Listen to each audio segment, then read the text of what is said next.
On est toujours sur les ondes de Choc FM 105.1 et on a un invité très spécial avec nous au téléphone. On est avec Monsieur Mason Ewing. Bonjour Mason. Bonjour. Vous allez bien? Très bien, merci. Ça va. Oui, on est super très content de vous avoir sur les ondes de Choc FM parce qu'on va parler un peu de votre parcours donc dans le milieu de la mode, et c'est un parcours qui est assez atypique, donc on a très hâte d'expliquer tout ça un peu à nos auditeurs.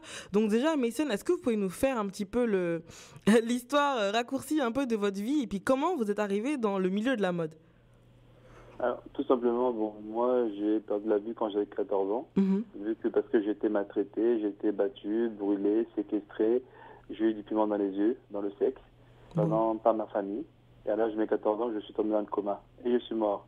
Après, je suis revenu à la vie au bout d'une heure. Et puis, à 19 ans, je me suis retrouvé à la rue, je suis devenu SDF.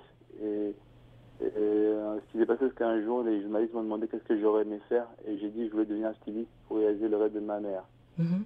Parce que ma mère s'appelle Marie, elle était mannequin, styliste, modéliste. Et c'est comme ça que tout a commencé. Et puis en 2006, j'ai décidé de faire mon tout premier défilé de mode. Waouh. Waouh, mais dis donc vous venez vraiment, c'est vraiment un parcours, j'imagine, qui n'a pas été des plus faciles.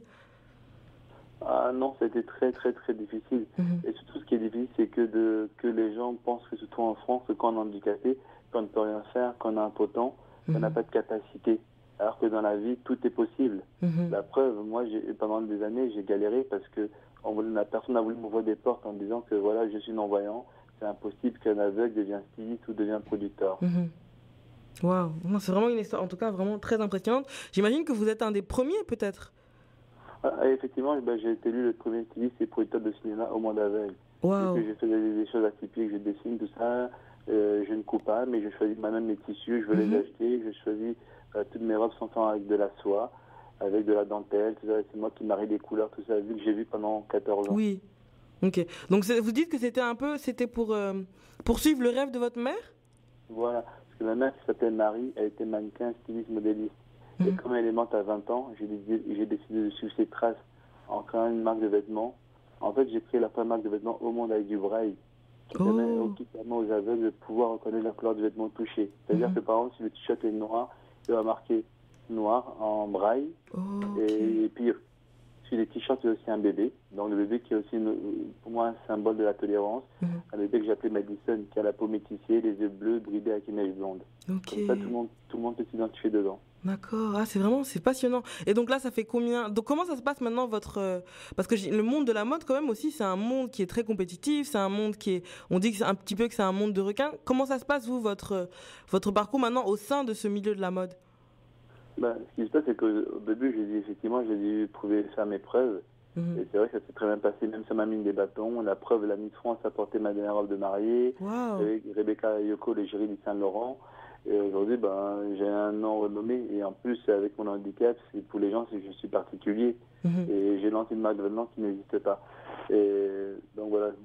Et c'est vrai que ça marche très bien, je suis content. Oui. Et c'est pour ça qu'en ce moment, là, je développe beaucoup une campagne qui est très forte pour moi, qui s'appelle Espoir pour l'avenir. Ok. Parce que c'était une manière pour moi d'avancer, d'évoluer. C'est aussi une campagne où je présente une collection des robes en soie, avec de la dentelle, des robes Marie-Antoinette, Ok. il y a des robes de soirée, des robes de bal. Voilà, c'est une collection très très élégante. Mhm. Et c'est quoi? C'est vous qui avez un peu changé comment vous expliquez un peu ce qui est derrière cette campagne? C'est vous qui avez, vos goûts ont évolué ou bien c'est une nouvelle période de votre vie? Comment vous l'expliquez un peu ce changement? Ce changement, c'est que tout simplement, j'ai décidé d'évoluer, effectivement, parce que je sois une marque doit évoluer. Il ne Mhm. peut pas rester que j'ai une gamme qui est accessible à tout le monde, du prêt-à-porter, et j'ai une gamme qui est un peu moins accessible, qui est surtout pour les gens qui ont de l'argent, puisque comme je suis aussi dans le cinéma, je suis producteur de cinéma. Mhm. Je veux aussi aider des actrices d'Hollywood, des actrices de cinéma, tout ça, des canadiennes, américaines, africaines, du Cameroun, tout ça. Donc voilà. Ok, d'accord. Et, par exemple, pour cette marque Espoir pour l'avenir, j'ai choisi 2 ambassadeurs.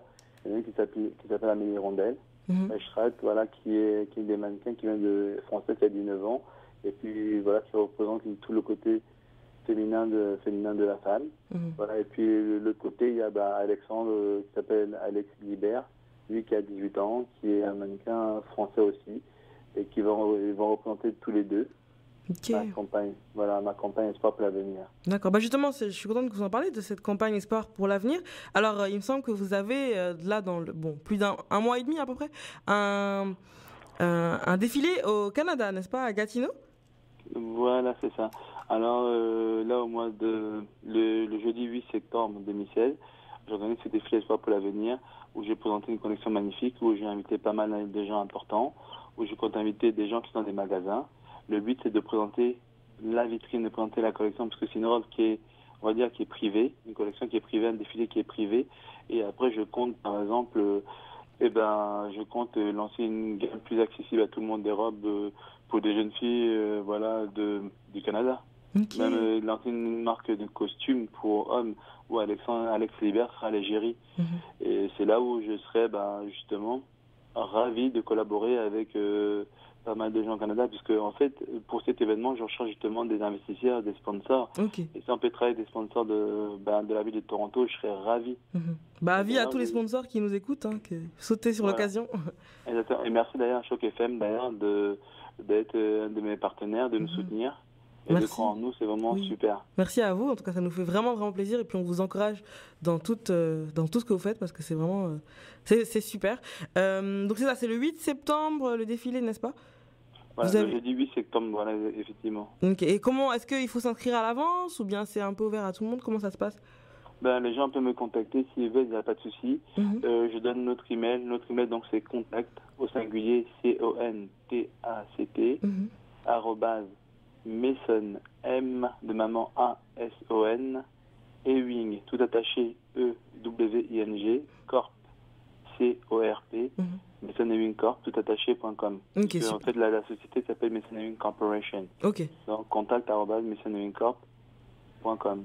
Super, bon, on encourage tout le monde alors à vous contacter, que ce soit des investisseurs potentiels ou des gens qui souhaiteraient participer, qui souhaiteraient en savoir plus.